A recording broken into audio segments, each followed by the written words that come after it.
برطرس اندیشہ سود و زیاں ہے زندگی، ہے کبھی جاں اور کبھی تسلیم جاں ہے زندگی. کبھی ہے جاں، کبھی ہے تسلیم جاں. برتر ہے، اس سے اوپر ہے، بلند ہے، بلند ہے، بالا تر ہے. سود و زیاں کی فکر سے. اندیشہ کا مطلب یہ نا، ہمارے ہاں اندیشہ کا مطلب یہ ہوتا ہے ڈر، کہ ڈر، مجھے اندیشہ ہے کہ وہ مجھے کچھ کہہ نہ دے. نہیں، فارسی میں اندیشہ کا مطلب ہے سوچ، فکر. فارسی میں اندیشیدن سے یہ نکلا ہے، مصدر ہے اندیشیدن، اس میں اندیشہ ہے. اندیشہ کا مطلب ہے سوچ. تو اسے پیمانہ امروز و فردا سے نہ ناپ، جاوداں پہم رواں ہر دم جواں ہے زندگی. بالکل، یہ زندگی تو چل رہی ہے، ہر وقت جواں ہے. مت سمجھ کے تو بوڑھا ہو گیا، تو زندگی ساری ہر دم جواں ہے زندگی. قلزم ہستی سے تو ابھرا ہے مانند حباب. قلزم زندگی کے سمندر، قلزم زندگی سے تو ابھرا ہے مانند حباب. ایک بلبلے کی مانند ہے، بلبلے کی مانند. پھر یہ حقیقت ہے. میں کی تو کی پانی دا بلبلا، پانی دا بلبلا. سنا ہے نا یہ گانا؟ کتنی ناپائیدار ہے سر. ناپائیدار. مختصر کہ اس ہستی کے سمندر میں تو ایک بلبلے کی مانند ہے اور تیری زندگی بہت مختصر ہے. زندگی کی حقیقت کا اگر روحانی طور پر جائزہ لیا جائے تو یہ بات بڑی نکھر کے سامنے آتی ہے کہ انسان کی زندگی جو ہے وہ بالکل ایک سمندر میں ایک بلبلے کی مانند ہے. لیکن اس زندگی کا آپ جب ادراک کریں گے تو یہ کہ یہ لافانی دنیا میں زندگی کا وجود جو ہے یہ بالکل جو ہے بے معنی. تو یہ تب بندے میں یہ پرسپشن آتی ہے، تب یہ بات بندے پہ یہ حقیقت عیاں ہوتی ہے کہ وہ اپنے آپ کو پہچانے. جو سیلف اکاؤنٹیبلٹی ہے، خود احتسابی ہے، یہ بہت ضروری ہے. تو اسی سلسلے میں ہمارے پروفیسر ظفر علی چودھری صاحب نے جو اقبالیت پر ایک ماشاءاللہ گہری سوچ رکھتے ہیں، اس پر ان کی ایک مکمل ان کا اس پر عبور ہے. عبور ان دس سینس وہ چاہ رہے ہیں کہ اقبال جس نے انسان کو مخاطب کیا ہے اور قرآن بھی انسان ہی کو مخاطب کر رہا ہے. تو اصل جو اس کا روح رواں ہے اس پوڈ کاسٹ کا، اس ویڈیو کو بنانے کا، وہ یہ ہے کہ ہم اپنی زندگیوں کا جائزہ لیں کہ ویئر وی آر اسٹینڈنگ. ہمیں کس طرح یہ دنیا و آخرت کو کا کس طرح جائزہ لے کے اپنے آپ کو بہتر بنانا ہے. کس طرح جو ہے وہ ہمیں ایک مسلمان ہونے کا مقصد یہ نہیں ہے کہ آپ کو تعارف کروانا پڑے. مسلمان کا کریکٹر اتنا مضبوط ہو کہ لوگ دیکھ کے کہیں کہ یہ مسلمان ہے، یہ درویش ہے. آئیں ہم اپنی بات کا آغاز کرتے ہیں. پروفیسر صاحب آج ہمیں اقبال کے جو نئے جو ورسز ہیں، جو اشعار ہیں، اس پر جو ہے وہ ہمیں آگاہ کریں گے کہ وہ کیا پیغام دینا چاہتے ہیں. اور زندگی کو، اقبال کی شاعری کی سب سے بڑی بات یہ ہے کہ یہ موٹیویٹ کرتے ہیں، انسان کو مخاطب کرتے ہیں، اور زندگی کی حرارت جو ہے، زندگی کی جو تبش ہے اور زندگی کی جو اس میں کہہ لیں انرجی ہے، اس کو عیاں کرتے ہیں. تو یہ ہمارے لیے ایک بہت بڑی پرائڈ کی بات ہے کہ یہ ہمارا فکری اثاثہ ہے. تو میں پروفیسر صاحب سے کہوں گا کہ آج سر وہ انسان کو کس اینگل سے اقبال نے مخاطب کیا ہے تاکہ ہماری زندگیوں میں اصلاح کا پہلو نمایاں ہو. جی، بسم اللہ الرحمن الرحیم. سب سے پہلے تو میں آپ کی تھوڑی سی تصحیح کروں گا کہ میں کوئی ماہر اقبالیات نہیں ہوں اور نہ بہت زیادہ اقبال شناس ہوں. میں اقبالیات کا یا فکر اقبال کا ایک ادنا سا طالب علم ہوں، اور اقبال کو سمجھنا کوئی آسان کام نہیں ہے، خاص طور پہ ان کا فارسی کلام جو ہے، کیونکہ ہماری فارسی پہ اتنی دسترس نہیں ہے، تو اس کو سمجھنا بہت ہی زیادہ مشکل ہے. اور اس کے اندر وسیع و عریض اور عمیق قسم کے اس کے معنی ہیں جن کو ہمیں پانا اتنا مشکل لگتا ہے ایٹ ٹائمز کہ آپ کو بہت زیادہ تحقیق کرنی پڑتی ہے. اسی طرح میں یہ کہوں گا آپ کو کہ علامہ اقبال کی جو سوچ اور فکر ہے وہ اصل میں اس ملک کا بیسیکلی جو آبجیکٹو ہے وہ علامہ کی سوچ اور فکر ہے. میں کبھی کبھی یہ کہتا ہوں کہ یہ ملک جو ہے حاصل ہوا علامہ اقبال کے ایک خواب کے بعد، علامہ اقبال کی ایک سوچ اور فکر کے بعد. اس ملک کا جو نقشہ جو ہے وہ کچھ ابھرا اسلامیان ہند کے دماغوں میں، اور انہوں نے اس کے لیے جدوجہد کی. تو اصل میں تو یہ فکر اقبال تھی. اس وقت تو کوئی اس کا حدود اربع نہیں تھا، علامہ کو یہ بھی نہیں پتا تھا کہ اس کی کیا ہوگی، ڈائمینشنز کیا ہوں گی، اور جغرافیائی حدود کا کیا نہیں پتا تھا. وہ تو ایک آئیڈیالوجی تھی، اور وہ جو آئیڈیالوجی تھی کہ مسلمانوں کو ایک الگ وطن ملنا چاہیے جس میں رہ کے وہ اپنے دین کو صحیح طریقے سے پریکٹس کر سکیں. ایک آئیڈیالوجی تھی جی. اور وہ آئیڈیالوجی جو تھی فکر اقبال پہ جو تھی اس پہ مرکوز تھی، اور یہ جو سوچ علامہ کی تھی اس کو انہوں نے اپنے اشعار میں اجاگر کیا کہ اس ملک میں پیدا ہونے والے، اس ملک میں بسنے والے اس طرح اپنی زندگیوں کو استوار کریں گے کہ وہ اچھے انسان بنیں گے، اچھے مسلمان بنیں گے اور وہ قوموں کے امام بنیں گے. ایک مثالی معاشرے کا وَجَعَلْنَا لِلْمُتَّقِينَ إِمَامًا، یہ ہم دعا پڑھتے ہیں، ٹھیک ہے، متقیوں کے امام اور دنیا کے امام. جیسے علامہ نے کہا سبق پھر پڑھ صداقت کا، عدالت کا، شجاعت کا، لیا جائے گا تجھ سے کام دنیا کی امامت کا. دنیا کی امامت کا. تو علامہ تو ہمیں دنیا کا امام دیکھ رہے تھے. تو وہ جو فکر اقبال تھی جو علامہ نے اپنے اشعار میں پیش کی ہے، خواہ وہ اردو ہے یا فارسی ہے، وہ ہماری زندگی کا اوڑھنا بچھونا ہونا چاہیے تھا، ہمارے حکام بالا کا، ہماری تعلیم کا. تب یہاں پہ وہ لوگ بستے یا پرورش پاتے جو علامہ کے فکر کے مطابق جیتے. سر جی ہمارا المیہ نہیں ہے کہ یہ المیہ دیکھیں، میں یہ بات کرنا چاہتا ہوں، مجھے کمپلیٹ کر لینے دیجئے کہ جب وہ فکر ہی نہ آئی اس شخص کی جس نے خواب دیکھا تھا تو اس کی خواب کی تعبیر کیسے ویسے ہو سکتی ہے؟ یہ بات آپ ریالٹی کی بات. افسوس سے کہنا پڑتا ہے کہ علامہ اقبال کے خواب کی تعبیر ایک ملک کی صورت میں، جغرافیہ کی صورت میں ہمیں مل گئی، لیکن وہ فکر اس میں نہ آ سکی. اس وجہ سے ہم قوموں کے امام نہ بن سکے. اب بھی موقع ہے، وقت نہیں گزرا. علامہ کے کلام کو گھر گھر پڑھا جانا چاہیے، بچوں کے اندر اس کلام کی محبت پیدا کرنی چاہیے اور بڑوں کو اس کلام سے رہنمائی حاصل کرنی چاہیے، اپنی شخصیت کو بہتر سے بہتر کرنا چاہیے. خود انحصاری، خودی، جہد مسلسل، بڑی بات، کمٹمنٹ، عشق، کام سے عشق، ملک سے عشق، اللہ سے عشق، اگر یہ ہم پیدا کر لیں تو وہ مقصد جس کے لیے علامہ نے یہ ملک تجویز کیا تھا وہ پورا ہو جائے گا. ریوائول ہو سکتا ہے اب بھی. بالکل ہو سکتا ہے. تو آج اصل میں ہم جو اکٹھے ہوئے وہ تھا کہ علامہ اقبال کے 2 یا 3 اشعار جو ہیں جی سر ان کے بارے میں بات کریں گے. آپ کو پتہ ہے کہ یہ ماہ اقبال ہے. علامہ اقبال 21 اپریل کو اس دنیا سے تشریف لے گئے تھے. تو ایک بہت خوبصورت علامہ کی نظم ہے جو مجھے بہت پسند ہے، اور اس کا جو پہلا شعر ہے میں سمجھتا ہوں کہ اس میں زندگی کا فلسفہ ہے، اور میں نے اس شعر کو اپنی زندگی کا ایک سمجھ لیجیے محور یا مقصد یا سمجھ لیجیے نصب العین بنا لیا بہت بچپن میں. اس پہ میں ابھی بھی کاربند ہوں، اور میں چاہ رہا تھا کہ آپ کے اس چینل کے توسط سے وہ ناظرین کے ساتھ شیئر کیا جائے. تو یہ اصل میں ایک نظم ہے جس کا نام ہے خضر راہ. یہ بانگ درا کے تقریباً آخر میں ہے، آپ کو مل سکتی ہے اگر آپ علامہ کے کلام کو پڑھنا چاہتے ہیں یا پڑھتے ہیں، ان لوگوں کو پتہ ہی ہوگا. اور اس میں یہ 1922 میں لکھی گئی تھی، اور اسلامیہ کالج شیراں والا گیٹ میں علامہ نے انجمن حمایت اسلام کے جلسے میں یہ پڑھی. یہ ایک مکالمہ ہے علامہ اقبال کا اور خضر علیہ السلام کا. آپ کو پتہ ہے خضر علیہ السلام کو اللہ تعالیٰ نے آب حیات پلایا اور ان کو حیات جاویداں عطا ہو گئی ہے. وہ اکثر اوقات لوگوں کو رستہ دکھاتے ہیں. یہ خضر راہ اور موسیٰ اور خضر کا بھی آپ کو واقعہ پتہ ہے سورہ الکہف کا. تو وہ اس کے بارے میں بات کری. علامہ کی جو شاعری ہے اس میں جا بجا مکالمے ملتے ہیں. مکالمہ ہے مولانا رومی کے ساتھ، علامہ اقبال کا مکالمہ ہے جبریل کا ابلیس کے ساتھ مکالمہ ہے، اللہ کے ساتھ مکالمہ ہے، ٹھیک ہے جی. اور یہاں پہ آپ دیکھیے یہ مکالمہ ہے حضرت خضر کا اور اقبال کا. تو علامہ اس سے پوچھتے ہیں کہ بھئی تمہیں تو اللہ تعالیٰ نے حیات جاویداں دے دی ہے اور تم پھرتے ہو، صحرا نوردی کرتے ہو، اور تم مجھے زندگی کا بتاؤ کہ زندگی ہے کیا. What is life؟ وہ بہت سے اشعار ہیں، ان کی ڈیٹیلز میں ہم اس وقت جا نہیں سکتے.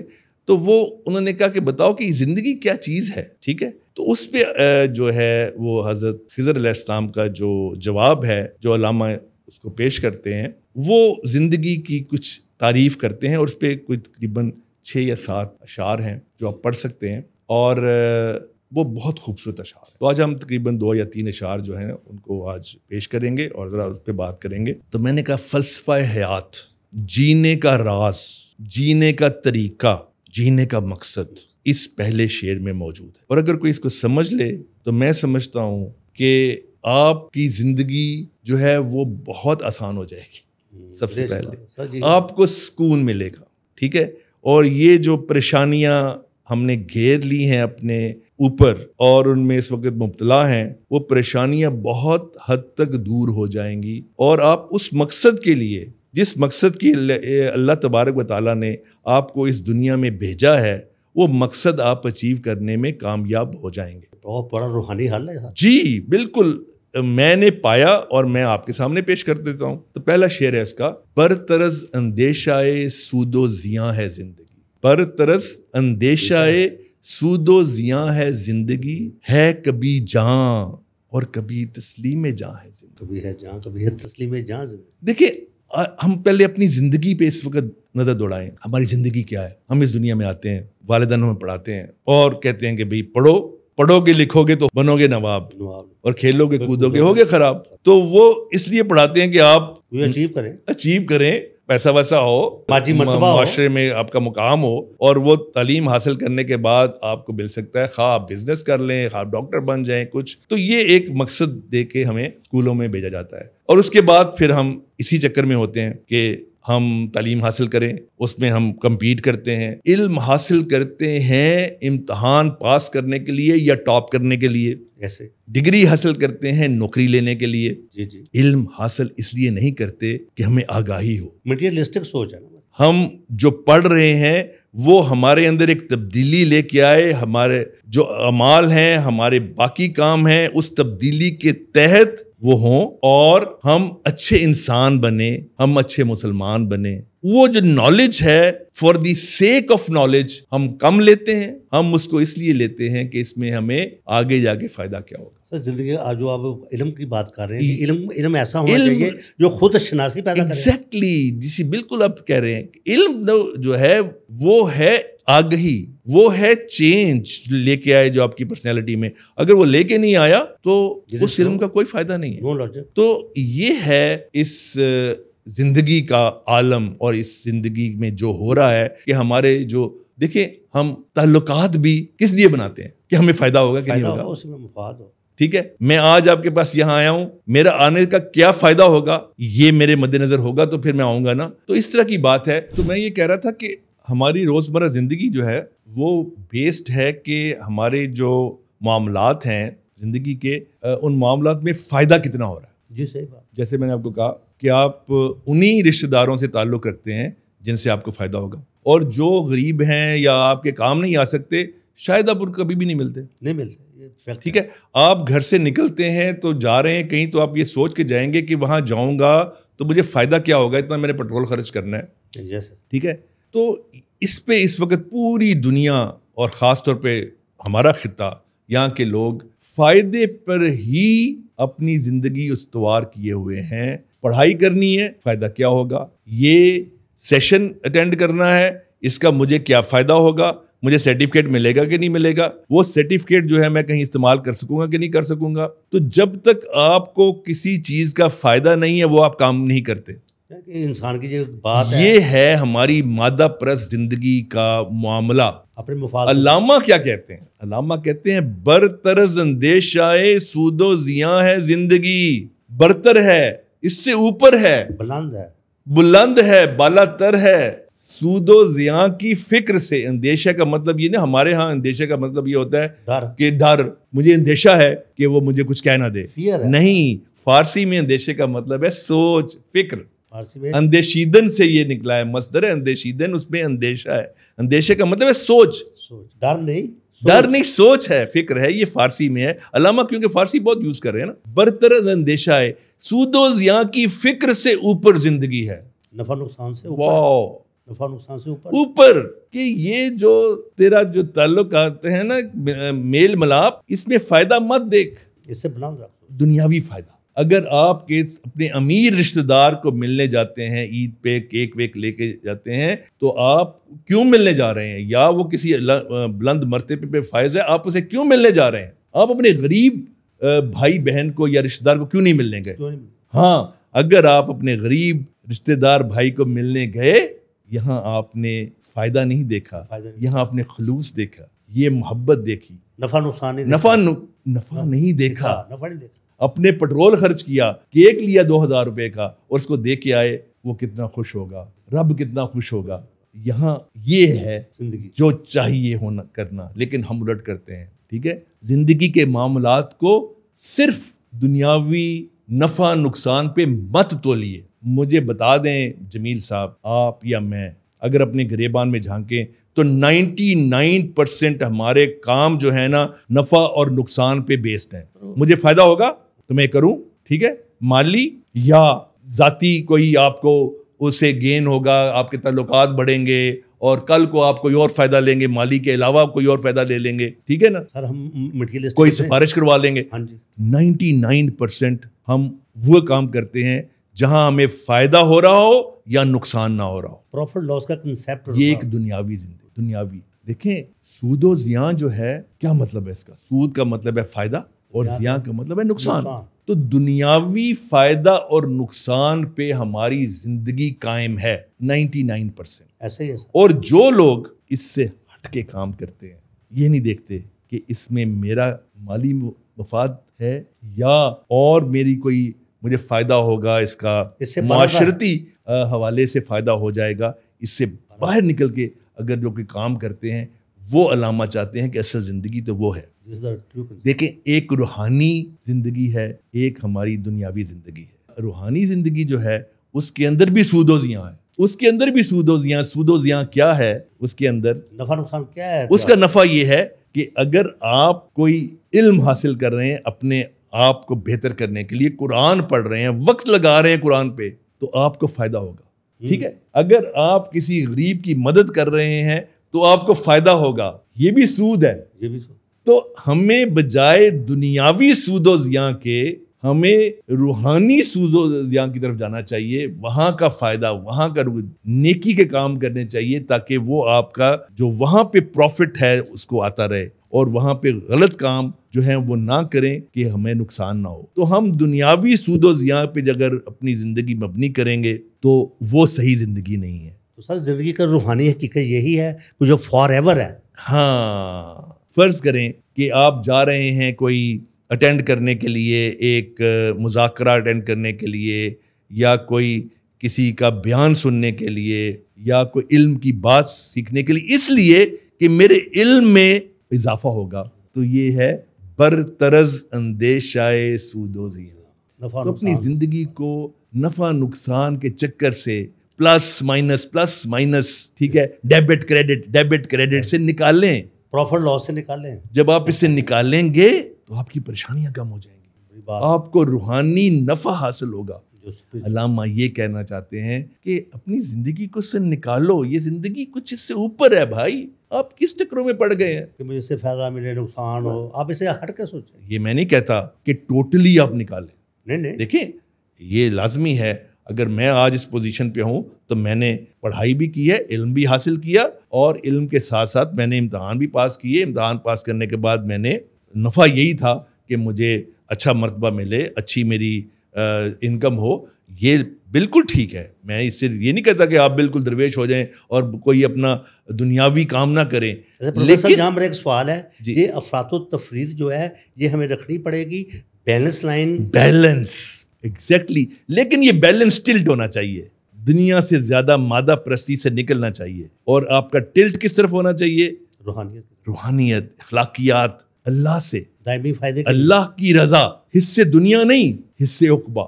مولانا رومی نے کہا حصے دنیا نردبان ای جہاں. نردبان کا مطلب ہے سیڑھی. دنیا کی حص آپ کو اس جہان پہ اوپر لے جاتی ہے، جس طرح لے گئی لوگوں کو لے کے جاتی ہے. اور حصے عقبہ نردبان آسمان.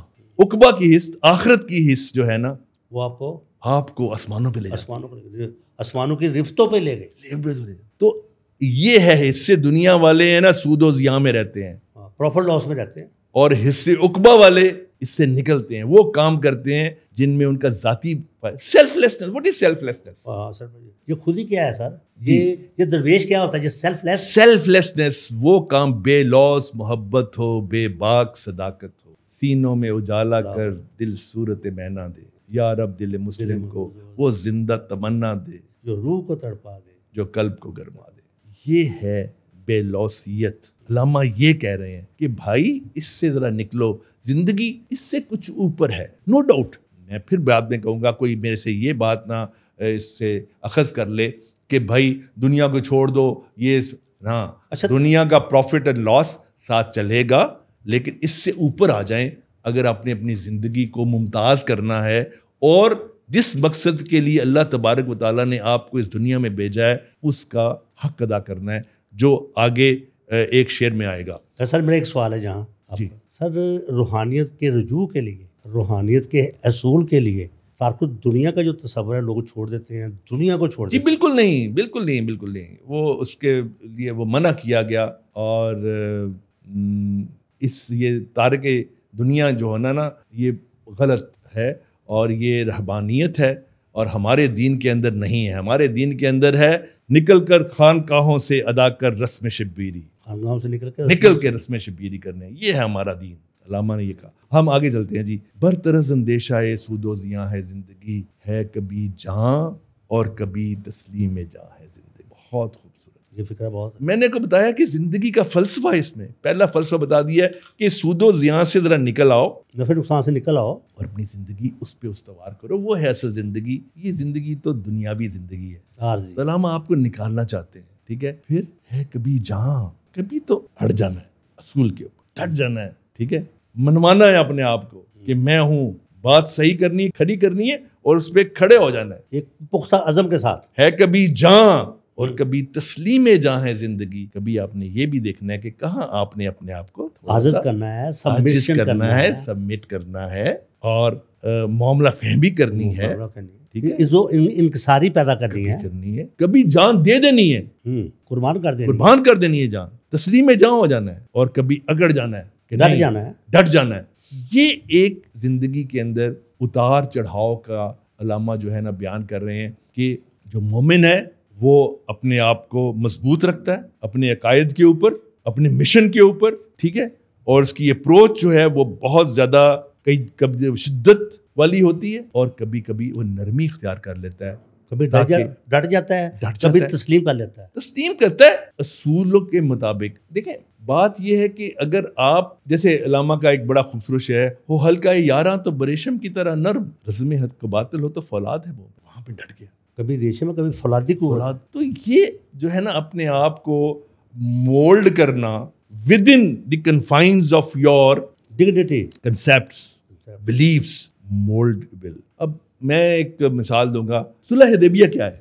بڑا باعزت ڈگنیفائڈ ایک ہے، وہاں پہ باقاعدہ لوگ نکلے، مسلمان نکلے مکہ کی طرف، اور ان کا ارادہ تھا مکہ جانے کا، اور وہاں پہ وہ رک گئے، اور حضور نے کہا کہ یہاں پہ صلح حدیبیہ ہوگی، ٹھیک ہے، یہ تھا تسلیم جاں۔ 10 سال کے لیے کوئی لڑے گا، اور اس میں اس سال ہم مسلمان عمرہ نہیں کریں گے، ٹھیک ہے، تو جی ہے کبھی جاں اور کبھی تسلیم جاں ہے زندگی۔ کبھی مومنٹ ڈٹ جاتا ہے سر، کبھی تسلیم کرتا ہے، کبھی تسلیم کرتا ہے، اس طرح نہیں، اپنے عقائد پہ سمجھوتا نہیں کرتا، معاملہ فہم ہوتا ہے، ٹھیک ہے، اور جان قربان بھی کر دیتا ہے۔ تسلیم جان کا مطلب یہ بھی ہے کہ اپنی جان قربان کر دینا، سیکریفائس کرنا، اپنے مفاد کو سیکریفائس کر دینا، اپنے ذاتی مفاد کو سیکریفائس کر دینا۔ تو یہ زندگی جو ہے نا، یہ ایک ہی طرز پر چلنے کا نام نہیں ہے، ایک نہیں ہے، کوئی فکس نہیں ہے۔ کبھی آپ شدت میں ہوتے ہیں اپنے عمل کے حوالے سے، کبھی آپ نرم ہوتے ہیں۔ تو زندگی کو آپ نے مولڈ کر کے لے کے چلنا ہے اپنے عقائد کے تناظر میں۔ بالکل صحیح بات کی۔ تو اگر ہم اس کو سم اپ کریں، اس شعر کو، کہ برطرز اندیشہ سود و زیاں ہے زندگی، ہے کبھی جہاں اور کبھی تسلیم جاں ہے زندگی، تو یہ ایک ایسی چیز نہیں ہے جو ایک ہی طرز پہ جلدی جلی آ رہی ہے۔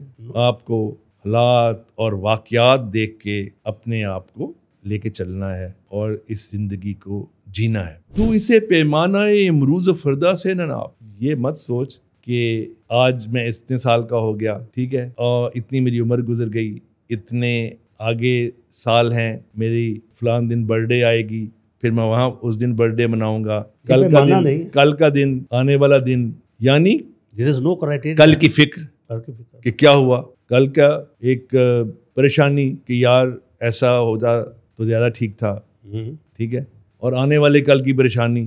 یہ امروز و فردا جو ہے نا، امروز کا مطلب آج اور کل، آج کا دن اور کل کے دن، یہ دنوں کے اندر اپنی زندگی کو الجھا۔ جیسے کہتے ہیں the age is not numbers, life is not numbers, ٹھیک ہے. تو پیمانہ امروز و فردا کا مطلب ہے کہ اپنی زندگی کے دن مت گن. یہ پیمانہ نہیں ہے, یہ کوئی پیمانہ نہیں ہے کہ آج میں 50 سال کا ہو گیا, میں 60 سال کا ہو گیا, 70 سال کا ہو گیا, 80 سال کا ہو گیا, بوڑھا ہو گیا, اب کچھ دنوں کے بعد یہ نمبر گیمز کی بات ہے. یہ نمبر گیم نہیں ہے. تو اسے پیمانہ امروز و فردا سے نہ ناپ کہ میری زندگی اتنی گزر گئی, اتنی زندگی جو ہے آنے والی ہے, نہ آج کے تناظر میں نہ کل کے تناظر. ہاں, اس کو نہ ہر وقت کیلکولیٹ کر اپنی زندگی کو. زندگی تو اسے پیمانہ امروز و فردا سے نہ ناپ, جاوداں پہم رواں ہر دم جواں ہے زندگی. یہ زندگی تو چل رہی ہے, ہر وقت جواں ہے. مت سمجھ کے تو بوڑھا ہو گیا. تو زندگی ساری ہر دم جواں ہے زندگی. کیونکہ زندگی ایک مسلسل. ہم یہ کہتے ہیں نا کہ یار اب بس ٹھیک ہو گئی یار, 60 کے ہو گئے, 70 کے ہو گئے. نہیں نہیں نہیں, علامہ کہتا ہے تو کبھی بوڑھا نہیں ہوگا اگر تیرے جذبے جوان ہیں. There is no limit. جاوداں کا مطلب ہے ہمیشہ رہنے والی, فار ایور. پہم رواں ہر وقت چلنے والی, اور ہر دم جواں ہے زندگی. واہ کیا سبق دیا کہ مت تو حوصلہ ہار. سر کیا جذبہ ہے انفیوز کیا ہے. تیری تو ہر وقت مرنے سے پہلے تک اپنے آپ کو, اپنے جذبوں کو جوان رکھ. اور زندگی کوئی ہنسوں کا نام نہیں ہے, ہنسوں کا نام نہیں ہے. ٹھیک ہے, دیکھیں زندگی کی کنٹینیوٹی ہے, اسے چلتے رہنا ہے. دیکھیں میں اس کو اس طرح لیتا ہوں کہ my father is living in me because I am son of my father.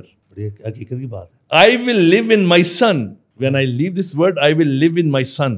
He is your son. اور اس کے بعد قیامت تک تو میں کیسے جاؤں گا. میری تو شکل بدل گئی ہے نا, صرف شکل ہی بدل گئی, موڈیفائی ہوئی ہے. باپ میرا تھا, اس کے بعد میں آ گیا, میرے بعد میرا بیٹا آ جائے گا انشاءاللہ, اس کا بعد اس کا بیٹا آئے گا یا اس کی بیٹی ہوگی. تو آپ کی یہ زندگی کہاں ختم ہوگی, زندگی تو چلتی جا رہی ہے. تو بڑا خوبصورت ایک شعر ہے, علامہ کا تو نہیں ہے, موت کو سمجھے ہے غافل اختتام زندگی. کہ موت کے بعد زندگی کو سمجھے ختم ہو گئی, ایسا نہیں ہے. تو پھر کیسے موت کو سمجھے ہے غافل اختتام زندگی, ہے یہ شام زندگی صبح دوام زندگی. یہ تو زندگی کی ایک شام, یہ اس زندگی کی شام ہے اور اگلی زندگی کی صبح ہے. تو اس کا مطلب ہے کنٹینیوس ہے, کنٹینیوس چل رہی ہے. علامہ کا یہ شعر, جاوداں پہم رواں ہر دم جواں ہے زندگی. اور تیسرا شعر جو میں ضرور اس وقت پیش کروں گا وہ ہے, قلزم ہستی سے تو ابرا ہے مانند حباب. قلزم زندگی کے سمندر, قلزم زندگی سے تو ابرا ہے مانند حباب. ایک بلبلے کی مانند ہے, بلبلے کی مانند. پھر یہ حقیقت میں کی تو کی پانی دا بلبلا, پانی دا بلبلا. سنا ہے نا یہ گانا, کہ ہماری زندگی جو ہے نا ایک بلبلا آپ بناتے ہیں نا یار, یا بنتا ہے خود بخود اور پھٹ جاتا ہے. کتنی ناپائیدار ہے سر. ناپائیدار, مختصر, کہ اس ہستی کے سمندر میں تو ایک بلبلے کی مانند ہے اور تیری زندگی بہت مختصر ہے. اب پچھلے شعر سے اگر آپ دیکھیں اور اس شعر سے کہیں تو آپ کہیں گے وہاں تو کہہ رہے ہیں جاوداں پہم رواں ہر دم جواں ہے زندگی, زندگی ختم ہونے والی نہیں ہے. یہاں آپ کہتے ہیں کہ تو ایک دم حباب کی طرح ہے. جن کے پہلے تسلسل یہ ہاں پہلے تسلسل بتایا جا رہا ہے, یہ آپ اس کے بعد اس کی اب بتایا جا رہا ہے کہ اس اس دنیا کے اندر تیرا جو زندگی کا پورشن ہے ناپائیدار, وہ بہت مختصر ہے. مختصر اور ناپائیدار ہے. ناپائیدار بھی ہے. تو زندگی وہ بھی ہے جو اس دنیا میں آنے سے پہلے ہماری تھی, زندگی وہ بھی ہے جو اس دنیا کے جانے کے بعد بھی ہوگی, اور اس زندگی کا دار و مدار اس زندگی پہ جب ہوگا تو مجھے بتائیں کہ زندگی کی کنٹینیوٹی ہے کہ نہیں ہے. بالکل ہے پہلے سے. لیکن اس جگہ علامہ یہ کہہ رہے ہیں کہ یہ جو ہستی کا ہے اس دنیا کی زندگی جو جس کا ایک پورشن ہے اس میں یہ حباب کے مانند ہے, ایک بلبلے کی مانند. ہاں مختصر ہے. اس مختصر زندگی جو ہے نا, اس مختصر زندگی میں مختصر زندگی کے اس مختصر پورشن میں تو کچھ کر جا. اس زیاں خانے میں نقصان ہے. یہ جو ہم جس کو فائدہ سمجھتے ہیں اصل میں نقصان ہے. نقصان اندر کی آنکھ سے دیکھ, اپنی اندر کی آنکھ سے دیکھ, حقیقت کی آنکھ سے دیکھ. یہ ہم نقصان کے سودے میں پڑے ہوئے ہیں. جو دنیا کے اندر جو لوگ پڑے ہوئے نقصان کا سودا ہے, ٹھیک ہے, ان حصے دنیا والے جو حصے عقبہ والے ہیں وہ فار ایور ہے, وہ نفع کے سودے میں, نفع کے سودے, کیونکہ انہوں نے جو ہماری ابدی زندگی ہے اس کے اندر وہ عیش کریں گے, فار ایور کریں گے. نے کہا علامہ اقبال نے, ایک زیاں خانہ نقصان کا گھر, یہاں پہ تو آیا ایک امتحان. تو ناظرین آپ نے دیکھا کہ دنیا ایک دارالعمل ہے.